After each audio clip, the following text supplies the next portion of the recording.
212 Nation, what is up? All right, so last week in class I had a really good question about back position and core strength. All right, so the individual in question kind of identified that ever since a young age he kind of tends to kind of be hyperextended in the low back. All right, and he was saying, you know, I've been working on things, I've been working out here for a couple years, it just doesn't seem like it's getting any better.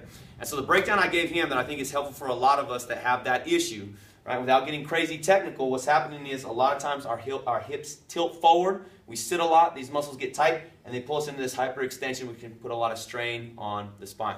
All right, so we're going to break down today the hollow hold, really the basics, and what you can do on a daily basis, every workout that you do to kind of strengthen the abs and take ourselves out of that poor, kind of anteriorly pelvic tilted position.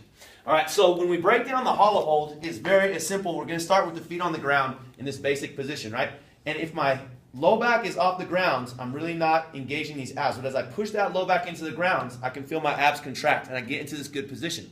So now as I bring up into the basic hollow hold position, very, very simple. I'm just going to squeeze those abs and bring my shoulder blades off the ground, keeping my low back in contact with the ground, which again is going to work the abs a whole lot more than if I hyperextend off.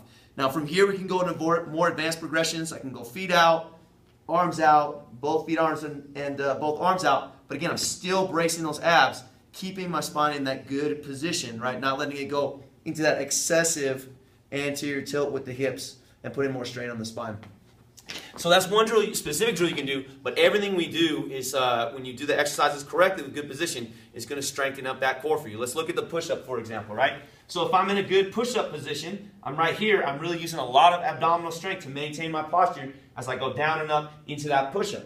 Whereas a lot of us that have that anterior pelvic tilt, we might start hyperextending at the low back. Right now I've broken down my position, I'm putting more strain on the spine, I'm not working the abs nearly as much. So if you kind of break down that basic position and you're always thinking about engaging the abs and kind of keeping your good posture, right, you're working your core in everything you do. It doesn't have to be a core specific. You can use a core specific exercise like that hollow hold to build the position, but again, that movement should carry over into everything we do.